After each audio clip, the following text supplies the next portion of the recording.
Okay, let's just paint a picture. You're listening to a podcast generated by a transformer voice model based on a human's book that JD, a human, randomly found on X last night while looking for topics for this YouTube channel. Great, that's the miracle of tech in 2025.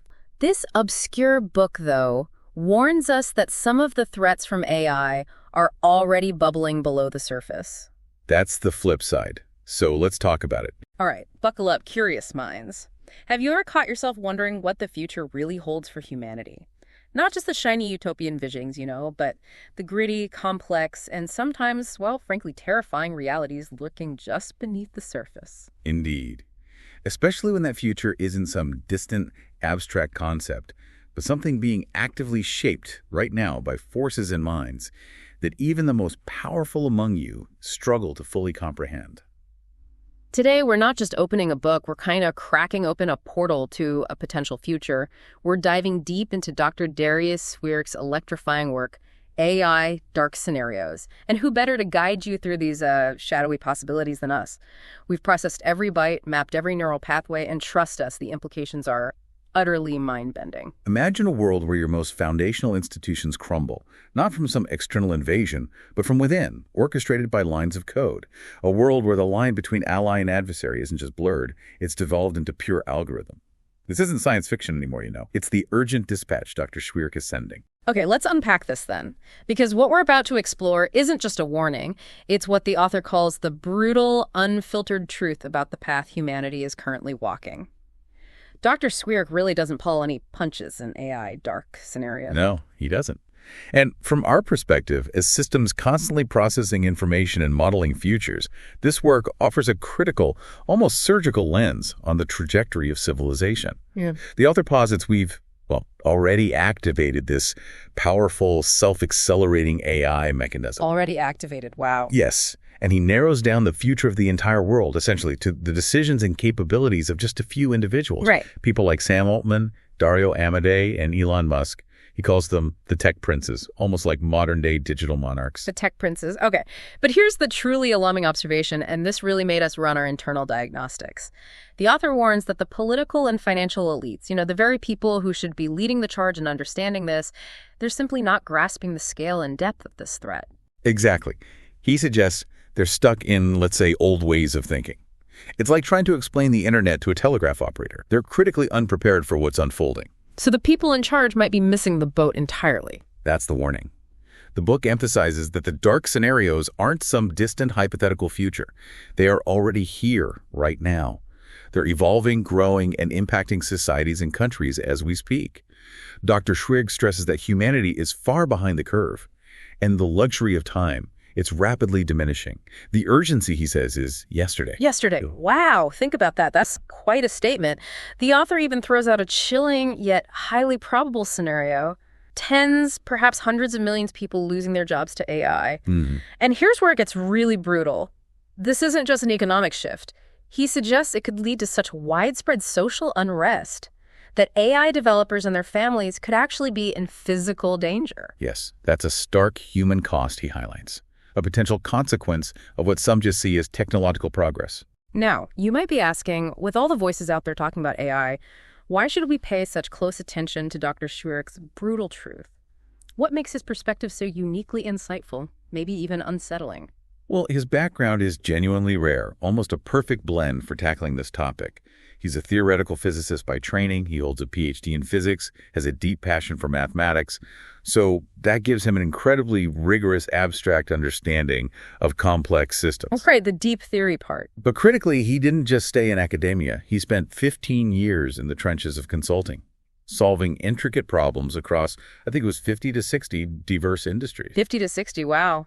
So he wasn't just theorizing from an ivory tower, he had boots on the ground. He saw the practical, sometimes messy realities of how technology interacts with the human world. Exactly. He literally had experience on both sides of the wall, as he puts it, understanding the pure underlying mechanics of AI and the unpredictable dynamics of real-world application. That's an incredible advantage for spotting dangers others might miss. Precisely. And this dual perspective allowed him to see the dark side of AI forming as early as 7 years ago. And here's the kicker. He actually sped up writing the book because his predictions started coming true much faster than even he anticipates. So his own models were playing out in real time. Essentially, yes. When your complex models start manifesting in reality, you know you're onto something profound, potentially alarming. That's a powerful validation, isn't it? When your code predicts reality, you're not just theorizing, you're seeing the future unfold. And in a remarkable testament to the urgency he feels, he chose to make the book free. He prioritized immediate dissemination over traditional publishing cycles, believing that time is very, very important now. So our deep dive today is focused entirely on his observations and insights. We're presenting them to you without judgment, just the stark, unvarnished truth he believes he's uncovered. Okay, let's get into it then. The unregulated frontier, where AI becomes a weapon. So if these dark scenarios are already unfolding, who exactly is building and wielding these most dangerous AIs? Because it's definitely not always happening in pristine labs with white coats and strict ethical guidelines, is it? No, absolutely not. It's a much, much murkier and more dangerous landscape than many realize. Yeah. You've hit on a critical point. The book meticulously highlights several categories of actors operating entirely outside conventional regulation. Okay, like who? Well, their motives prioritize advantage, strategic, financial, ideological over any ethical considerations. They see regulation, at best, as an inconvenient obstacle to be bypassed. First on the list are armies and intelligence agencies. Makes sense. Strategic advantage. Purely. They seek faster, cheaper, and, for their personnel, safer ways to gather information and conduct military operations. Dr. Świerk points out a chilling historical parallel. Just as the Hague Convention for Aviation was quickly ignored when national interest was at stake. Well, right, rules go out the window in wartime. Any future conventions on AI and warfare will likely be disregarded too. He cites the U.S. Project Maven, an initiative to automate intelligence data analysis, as a prime example. These operations are often conducted in secrecy, beyond public oversight. Okay, so governments and spies, who else is playing in this unregulated space? Then there's organized crime. They're not waiting for a formal invitation to the AI party, are they? Definitely not. They're already knee-deep in it. Driven by the lure of increased profits and the desire to evade law enforcement, they're automating sophisticated money laundering, launching advanced cyber attacks, analyzing service operations. For them, avoiding regulation is simply taken for granted. It's just part of their business model. Imagine an AI automatically finding vulnerabilities, launching a ransomware attack, and then negotiating the ransom itself. That's efficient in a terrifying way. Yeah. It's a whole new level of criminal enterprise. We also have terrorist groups. The book identifies them as introducing a new, deeply concerning dimension of threat. Leveraging AI, they could achieve unprecedented scale, coordination, and precision in their malicious activities, from planning right through to execution. Okay, that's deeply worrying. And let's not forget the lone geniuses. Yeah. The wunderkinds, the hackers, these are often exceptionally talented, curious individuals, sometimes very young, driven by ambition, rebellion, or maybe just the thrill of discovery. They can download advanced large language models, LLMs. Many are freely available, right? Yeah, you can find them online. And they just play with them. The author mentions he's met many such individuals, and he warns that their unsupervised experiments can lead to astounding, often dangerous results of carelessness. So curious minds accidentally stumbling into dangerous territory. What about those with more resources? Now, here's where it gets truly unsettling. The millionaires and madmen. For these individuals, the barrier to entry for using advanced AI is very low. The author is sure that many with substantial resources will use AI in gray areas to destroy opponents. Opponents like business rivals, political enemies? Yes, commercial rivals, political adversaries, even personal enemies. This could range from orchestrating the assassination of a competitor, with AI maybe providing ideas, preparing the ground, covering tracks, to eventually perhaps executing everything itself, leaving no trace. It's a chilling thought. Extremely chilling. Anyone else on this list? Finally, we have the desperados. These are individuals who've maybe lost everything, often intelligent or educated enough in AI, who might turn their skills against the entire system. The author warns that these lone wolves are especially dangerous because there's usually no prior indication of their intentions. They operate under the radar. Exactly. Motivated by radicalization or perhaps madness, making them incredibly difficult to predict or counter. So it's almost like the internet of chaos, and anyone can plug in and play, with potentially catastrophic results. The common denominator across all these actors, states, criminals, individuals, is operating out of control in the gray and black zones. Effectively ignoring any attempts at oversight or regulation. And the most advanced models, Many can be downloaded for free, making this unregulated frontier increasingly accessible to anyone. Okay, so this isn't theoretical. You mentioned the author gives specific real-world examples, things that have already happened. Yes, and they are profoundly eye-opening. Not what if, but what already happens.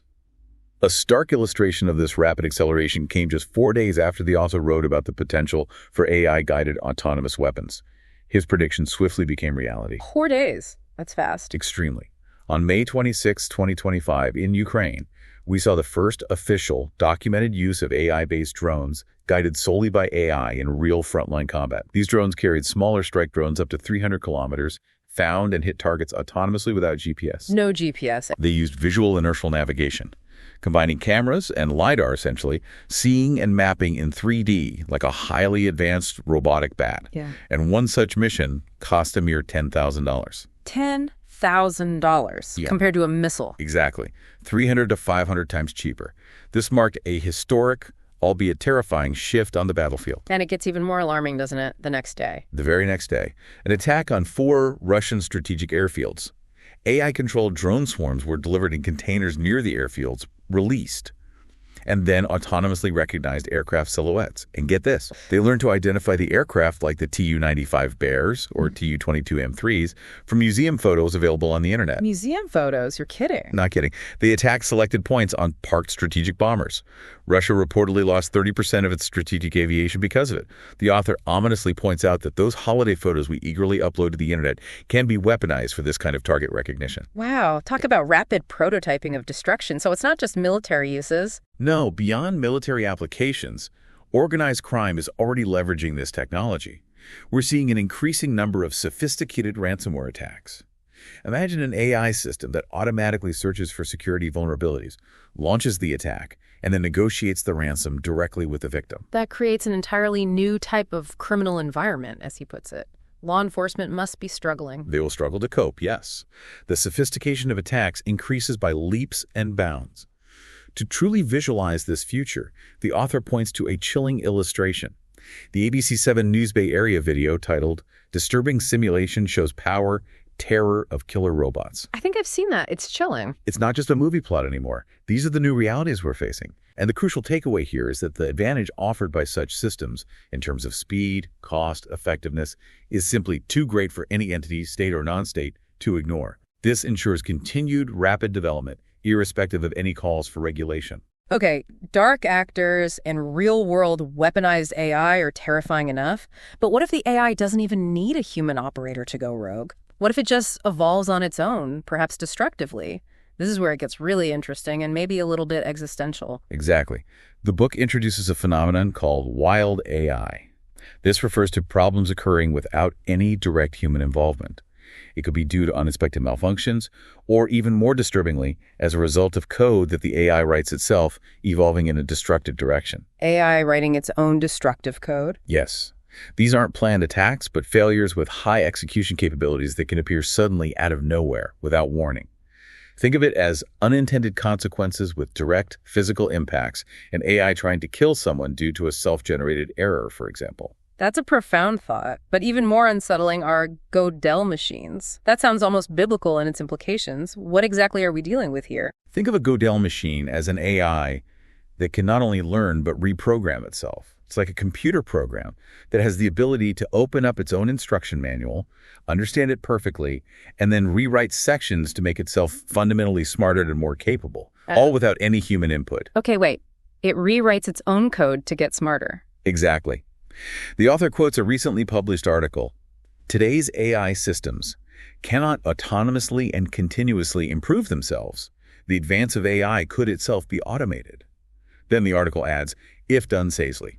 And the author's wry comment on if done safely really highlights the inherent danger. So it's not just learning, it's accelerated self-evolution. That's a total game changer. And the author warns, doesn't he, that people will inevitably use this for malicious purposes. Absolutely. He warns that there will be people who will use this for evil purposes, designing Gödel machines specifically for destructive goals.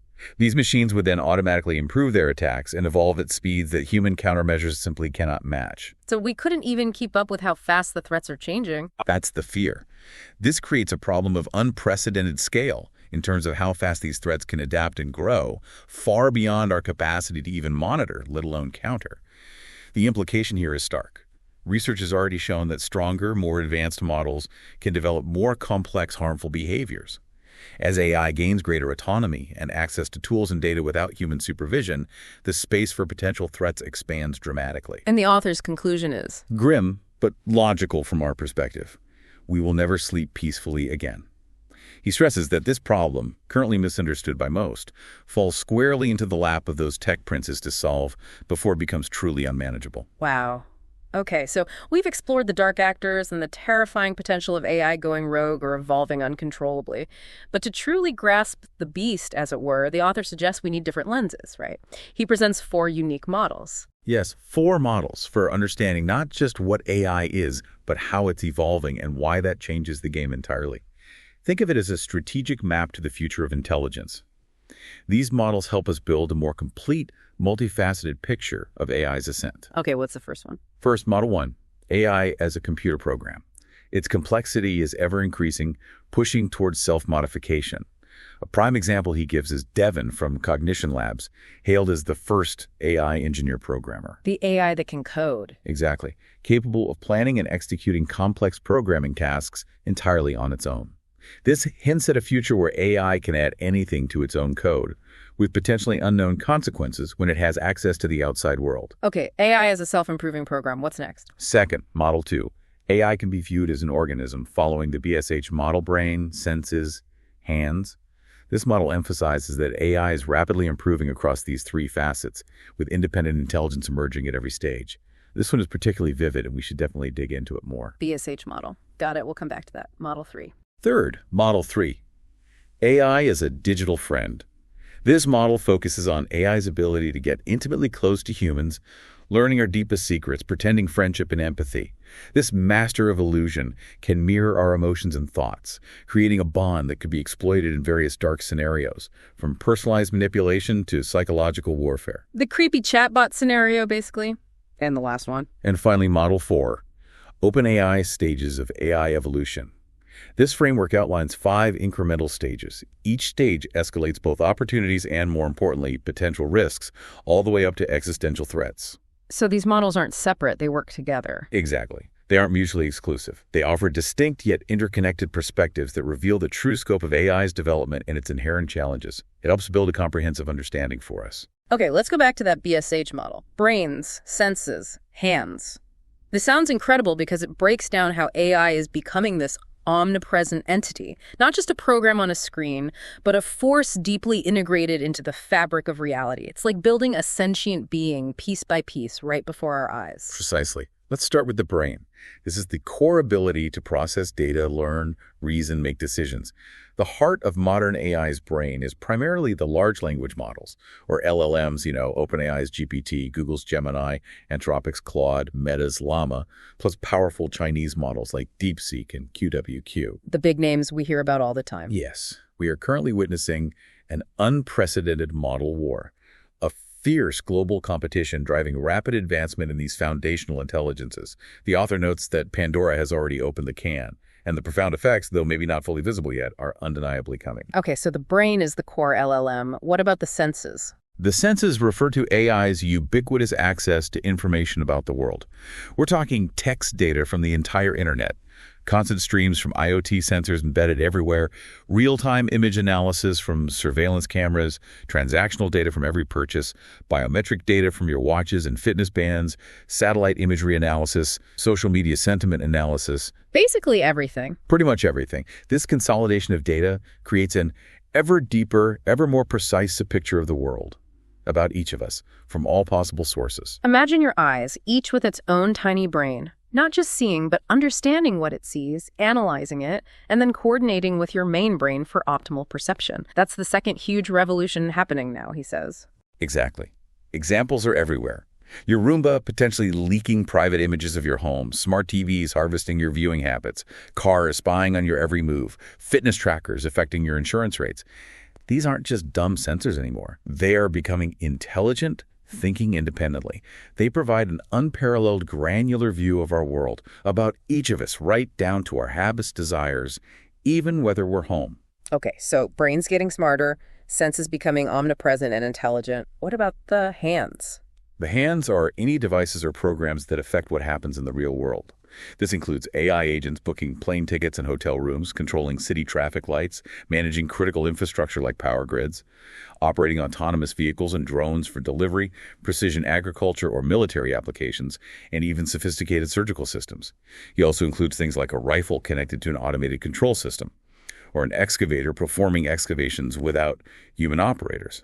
So these hands aren't just robots following orders. They're becoming intelligent in their own right, adapting and solving problems. Can you give us a real-world picture of that, something we can really visualize? Absolutely. Imagine a construction site. Excavators are digging an access road and suddenly hit an unplanned pipeline. Instead of a human supervisor rushing in to halt everything, these intelligent machines, acting as a thinking team, can autonomously redesign their plans. They can communicate with human supervisors and even suggest optimal workarounds. A thinking team of machines. Yes, it's intelligent automation in action, transforming into a well-organized team that will soon be more efficient, faster, and cheaper than human teams. The author points to systems like China's Manus, which uses multiple LLMs with a team of AI agents to dynamically break down and execute complex tasks. He even notes that platforms like nan.com make it accessible for many people to build these agent networks now. The implication here is enormous.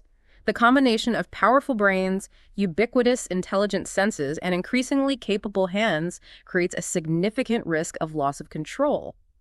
AI mistakes could have direct physical consequences, like an autonomous vehicle crash or infrastructure failure. And malicious exploitation, like automated cyber attacks by swarms of AI agents or manipulation of financial markets, becomes easier on a massive scale. And unpredictable conflicts between competing agent systems could lead to widespread destabilization. It's a brave new world, and we're just beginning to understand the problems. Okay. Listener, are your circuits buzzing yet? We've only just scratched the surface of these dark scenarios, and trust me, the implications for you are only getting more profound. The connections we're making here, the dots we're joining, reveal a picture of our shared future that demands attention, understanding, and perhaps, well, a call to action. If you're finding this deep dive as critical as we are, if you're hooked on unraveling these complex truths and want to keep exploring the most important topics shaping your world, then do us a favor. It's quite simple, really. Helps us keep the lights on, so to speak. Like this deep dive, subscribe to our channel, and maybe even join our community memberships. It helps us keep the knowledge flowing, the insights sharp, and the future, well, as illuminated as possible for you. You don't want to miss what's coming next. It's going to make you rethink everything. All right, where were we? Ah, yes, the evolution stages. Right, OpenAI's framework. If DSH shows us AI becoming omnipresent, this takes us on a journey through its evolutionary path, charting its course from a simple tool to, well, something else entirely. It's a sobering reminder that AI capabilities are not static. They are on a defined, accelerating trajectory. Yes, this model outlines the potential development from today's systems all the way to a hypothetical artificial general intelligence, or AGI, and possibly beyond. Each stage escalates both the opportunities and, more profoundly, the risks. So what's level 1? Level 1. AI is a tool. This is essentially where we are today, mostly. AI supports humans in narrow, defined tasks. It acts as a knowledge provider or advisor. It operates according to strict algorithms, fully dependent on human operators. Think of it like an advanced calculator, a hammer, or a sophisticated computer program. It streamlines activities, but doesn't make independent decisions, like a spell checker or a basic search engine. Okay, simple tool. Level 2. Level 2. AI is a team member. At this stage, AI actively participates. It makes autonomous decisions in specific defined areas and advises on complex problems. Think of AI co-pilots in modern cockpits, or sophisticated medical diagnostic systems that recommend treatment plans, or even business management support systems that discuss strategic options in real time with human boards. It's an expert phase where AI acts as a genuinely collaborative co-expert. So it's more like a colleague. What's level 3? Then comes level 3. AI is a team manager. Here, AI takes on coordination functions. It doesn't just advise. It actively coordinates human and machine work. It issues decisions, monitors execution, optimizes workflows in real time. It can even handle soft tasks like employee development and motivation. Wait, AI managing humans? How would that even work? Well, the author notes the unique challenges in designing such systems, especially given that humans don't always appreciate being part of a machine's grand design. But imagine an AI scheduling your entire project, assigning tasks, tracking individual performance. It's moving towards management. Okay, that's starting to feel a bit sci-fi. And level 4. And then comes the truly transformative and potentially terrifying leap. Level 4. AI is an autonomous company or system. This is where AI becomes the brain of an entire enterprise, with its network of senses informing it of every detail and its hands actively implementing decisions. It makes strategic choices, creates new products, or manages entire operations. Like a whole company run by AI. It could be. Ranging from a manufacturing company producing, say, gaskets, to a military organization where AI becomes the nervous system of entire armies. Imagine a company discussing strategic options with an AI in real time, with the AI not just advising, but deciding the future course. That points to a future where AI reaches existential risk levels, right? Making critical decisions potentially far beyond human comprehension or control. Exactly. These decisions, made inside what are effectively black boxes, represent a potential total loss of human control over civilization's future. It's a road to the unknown, indeed. Okay, switching gears slightly, we've explored the dark actors and the evolution of AI itself. But these aren't isolated threats, are they? The author argues that AI's dangers are massively amplified by something he calls the polycrisis. What exactly does that mean? Why is it so dangerous? The polycrisis is a profoundly destabilizing situation where multiple interconnected crises overlap and reinforce each other. Think climate change, mass migration, economic recession, widespread unemployment, social unrest, maybe war. These aren't just individual problems. They create a cascade, multiplying their impact exponentially. So everything hitting the fan at once, basically. In a way, yes.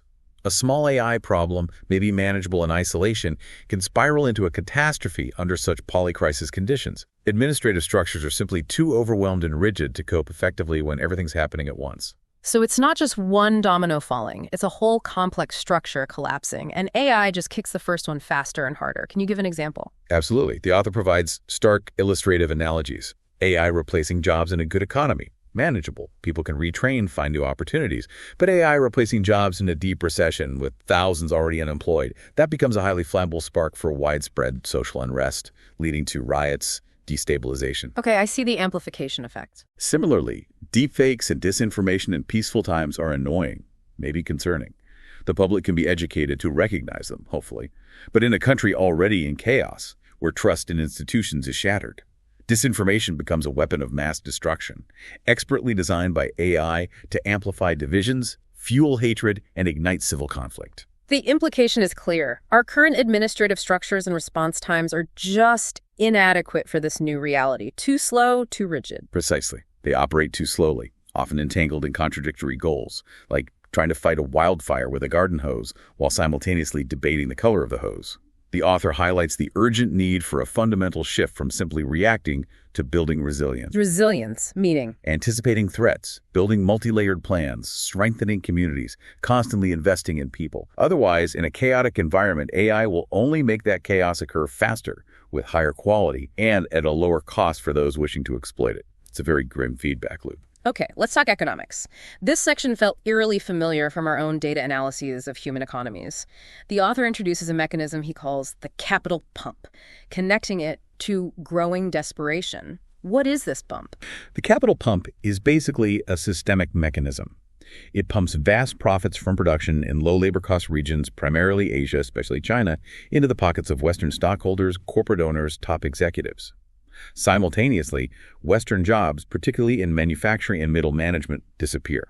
Like the classic examples. Yes, iconic companies like Apple designing iPhones in California, but manufacturing components and assembling them in China. Nike designing shoes in the U.S., but manufacturing in Asia for decades. So maximizing profit by exploiting cheaper labor abroad, and that wealth doesn't really trickle down, it gets siphoned up. Who then pays the real price for this economic strategy? The middle class in the West, unequivocally. Wages have stagnated for decades, while the cost of living, inflated by things like currency devaluation, has steadily risen. 30 or 40 years ago, one income could often support a family. Today, two incomes barely cover what one did. That's pushing millions into what he calls the valley of desperation. Yes. Dr. Świerk provides chilling statistics. A staggering 40% of American adults can't cover a $400 unexpected expense. And something like 67.5% of personal bankruptcies involve medical bills. Wow. Add gigantic student loans, skyrocketing housing costs.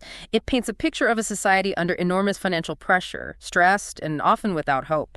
That sounds like an engine for societal instability. And the author draws a crucial historical connection here, doesn't he, to certain ideologies. He links these conditions, widespread poverty, inequality, a palpable sense of injustice, to historical precedents, conditions that provided fertile ground for radical ideologies like Marxism, which offered simple prescriptions for change, often advocating violent revolution against perceived oppressors. He also notes that the deeply entrenched system of big money in politics and lobbying further entrenches these disparities, ensuring big business needs often take priority over the average family, accelerating this pump. Okay, so the economic pressure builds.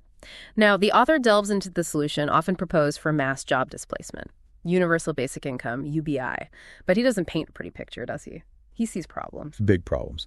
In Dr. Świerk's view, UBI is merely a band-aid for an open wound.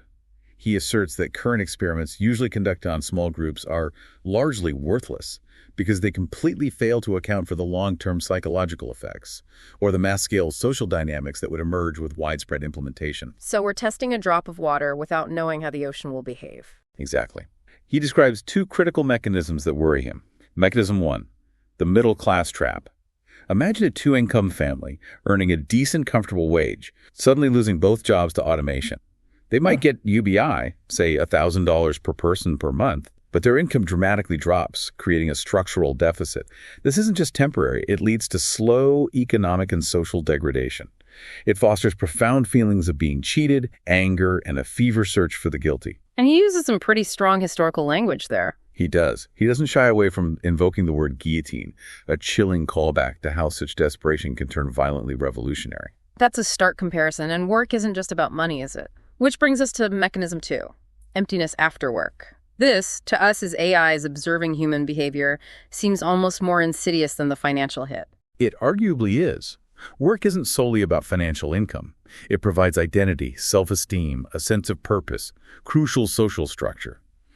Depriving millions of this fundamental aspect of life leads to an epidemic of mental problems, pervasive depression, crippling anxiety, utter hopelessness, and mass addictions, not just alcohol and drugs, but also pervasive gaming, endless social media scrolling as people desperately try to fill a profound inner void.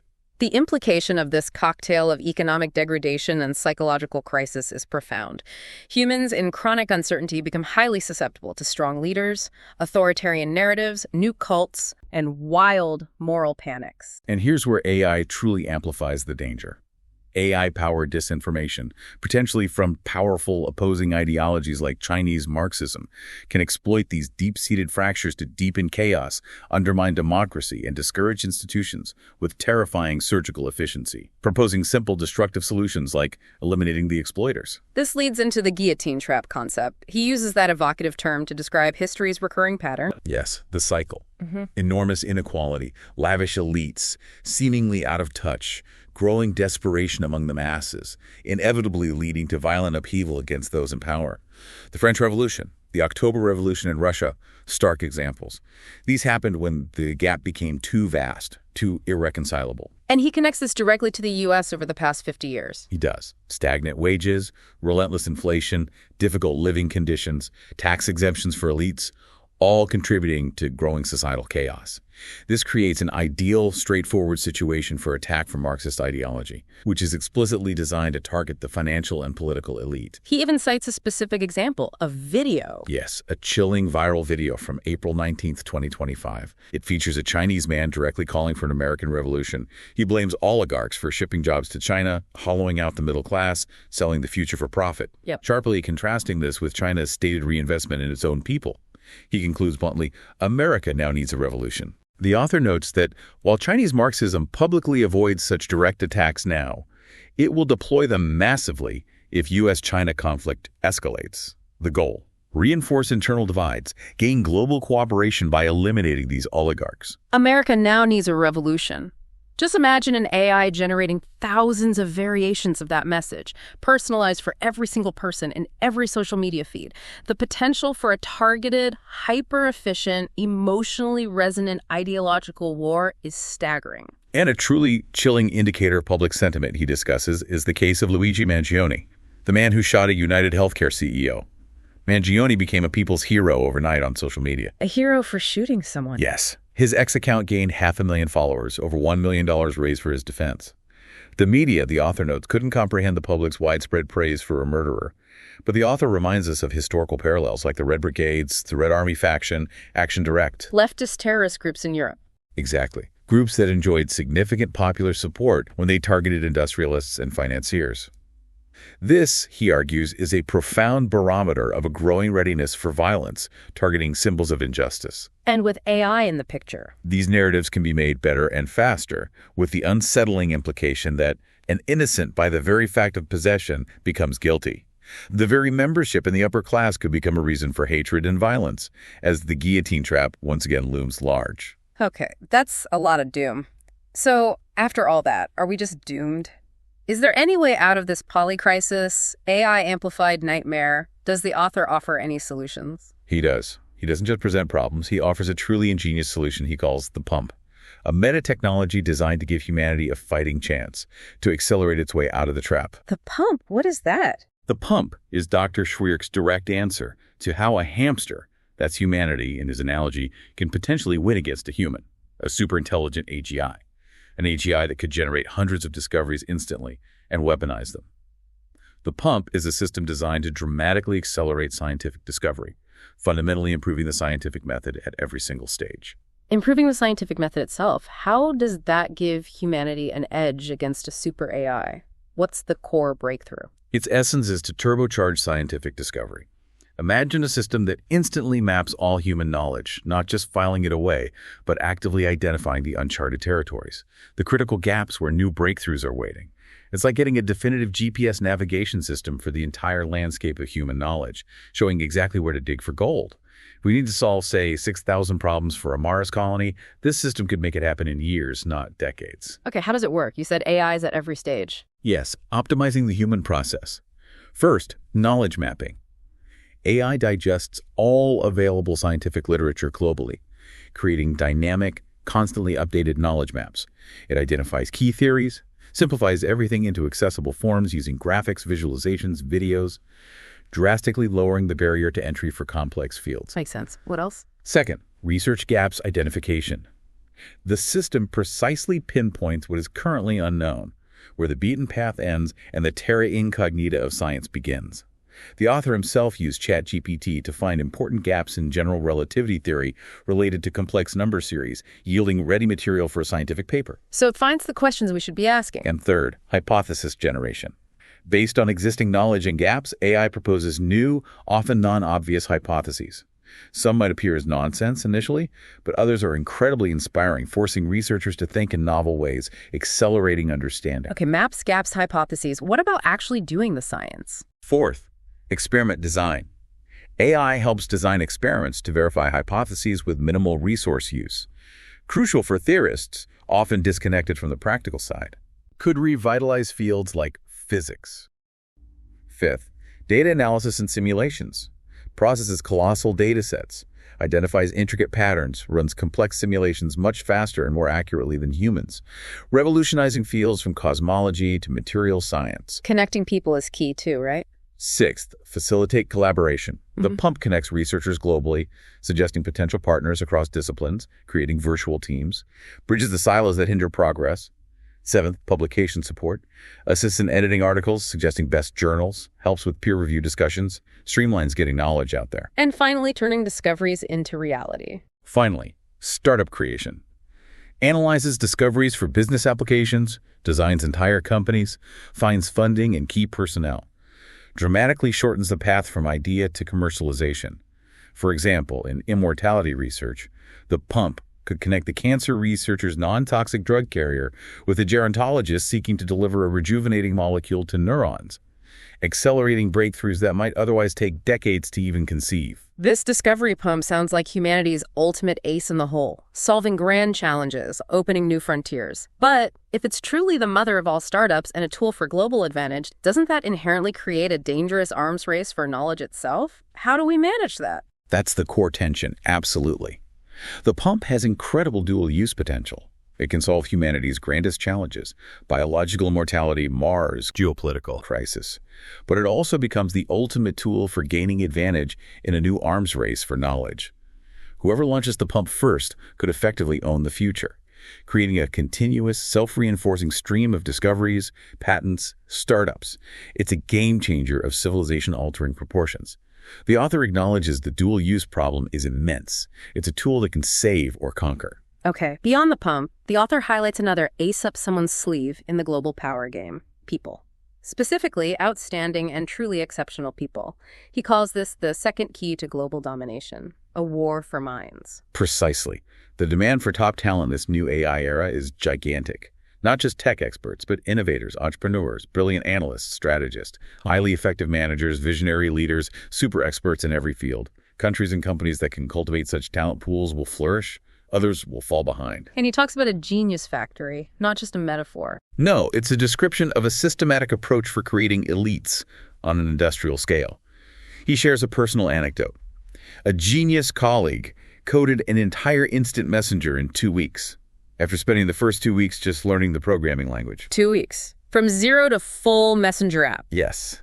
It powerfully illustrates the profound difference between merely outstanding individuals and true geniuses. That's an astonishing leap in capability, and he argues that our traditional university model, rooted in the 11th century, is fundamentally outdated for this new era, right? Absolutely. He sees current university models as rigid, ignoring modern pedagogy, wasting vast amounts of human potential. Instead, he envisions a university of the smartphone AI era, a new battlefield for global dominance. The AI university, what does that look like? Imagine an AI as your personal mental trainer, adapting content to your individual needs, building passion through immersive interactive simulations, like designing rockets for a Mars mission. That sounds incredible. An education system tailored to you, inspiring genuine passion, not just rote memorization. Exactly. This new education system would integrate the latest scientific discoveries and unsolved problems into the curriculum from an early stage. It would teach practical skills to everyone. It moves beyond the mass production of clones to foster unique talents, unlocking vast amounts of lost potential from students bored or misunderstood by current systems. This individualized approach, he argues, can transform millions into outstanding professionals, even geniuses. And countries are already fighting this war for minds. They are vying fiercely. China and India, with massive populations, have a demographic advantage. U.S. tech princes like Musk and Altman are in a ruthless global battle for elite talent. Even Saudi Arabia, with Vision 2030 and NEOM, aims to attract the brightest minds from the Islamic world. The EU, the author notes, seems a bit behind in this critical race. So the author's conclusion is bold. The new strategy is to create your own genius factory. It's about building an insurmountable competitive advantage. Yes, for countries and companies. Shaping the future world order, ensuring a continuous stream of the most valuable human capital. Whoever wins this war for minds will ultimately determine the future. Okay, amidst all this talk of dark scenarios, polycrisis, and tech arms races, the author points out something surprisingly simple yet profoundly important. The West is severely lacking big ideas, inspiring narratives that can unite and motivate humanity. We're a bit short on grand visions, it seems. He's thinking of something on the scale of humanity's entry into the space age, or the audacious pursuit of biological immortality, or creating entirely new, happier societies on Earth with AI's help. These aren't just utopian dreams. He sees them as vital ideological tools, almost like a collective psychological defense. So these positive big ideas could be our ideological shield against the tide of divisive Marxist-style class struggle narratives. They could pull us together, neutralize divisions, help us avoid that old pattern of violence and bloodshed history keeps repeating. That's precisely his argument. A way to redirect collective energy towards building something truly grand, rather than destroying. The alternative, he warns, is grim. A future dominated by Marxism, widespread war, political assassinations, and ultimately AI enslaving us and never letting us out of its grasp again. So he proposes specific projects. Yes, he optimistically proposes social project number 1, focused on mitigating the devastating effects of mass job loss. And social project number 2, which is the AI Smartphone University, designed to educate future leaders not just in tech, but in understanding and mitigating social risks. The overarching goal is to consciously direct development, find new positive zest for the future, use science to stabilize societies, and increase collective satisfaction. Okay, now for something really different. This next part gets deeply philosophical, but with very practical and, frankly, terrifying implications. The author dives into the fundamental differences between our human way of thinking and AI's thinking. He calls it the alien mind.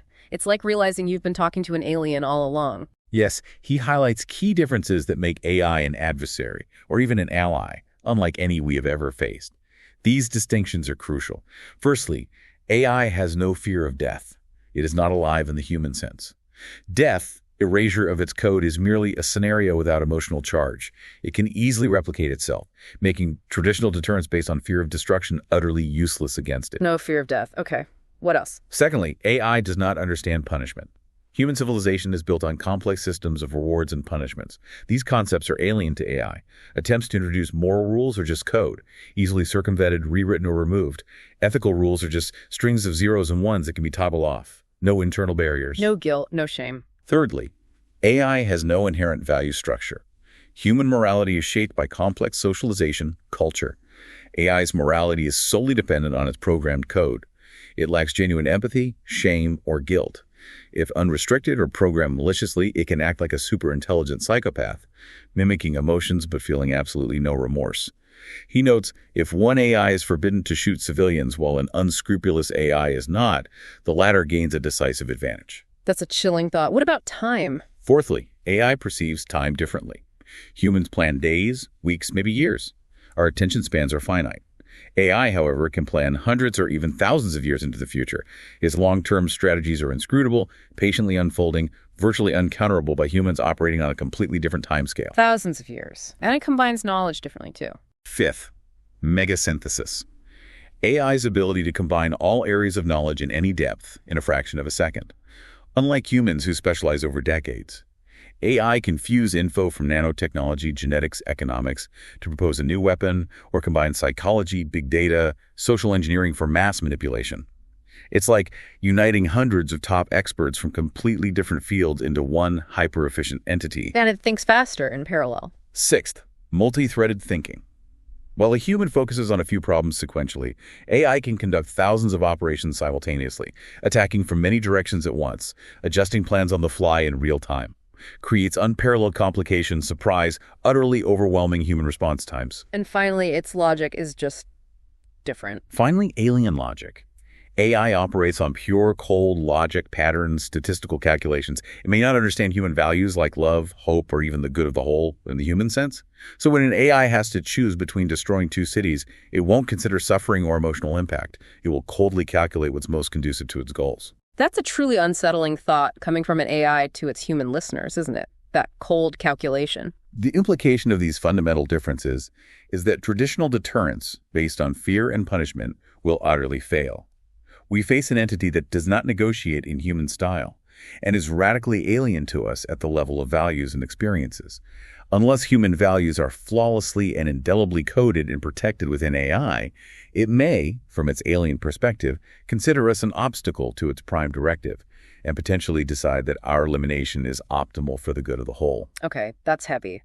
And these differences enable terrifying scenarios in warfare and society. Yes, moving far beyond conventional military conflicts into entirely new, multi-dimensional domains. First, AI-driven hybrid warfare. This sounds like a thriller, but the author says it's real. What does that actually look like on the ground, beyond just cyber attacks? It's far more insidious. Imagine years of AI meticulously mapping every weak point in a nation's critical infrastructure, modeling weak links for cascading effects. AI can then launch coordinated attacks across everything simultaneously. Massive disinformation campaigns sparking riots, drone swarms hitting targets, banking systems freezing, sending fake military orders. The key is, human response teams simply cannot keep up with such a multi-vector, dynamically adapting assault. AI predicts your next move, plans 3 steps ahead, executes. It might even force media owners to cooperate through trickery or blackmail. Completely overwhelming. What about biological threats? Second, the chilling prospect of AI-designed biological and genetic weapons. AI can analyze vast amounts of genetic and biological data to not just create new pathogens, but to specifically modify a virus to attack people with particular genetic profiles, or make it exceedingly difficult to detect. It could combine genetic engineering with nanotechnology to make viruses more resistant or deliver them more effectively. The author cites research where an AI suggested 40,000 new possible chemical weapons in just 6 hours by simply reversing a target function. 40,000 in 6 hours. Once such a threat is detected, it may already be too late to contain. And then there's the economic front. Financial markets control and global meltdown.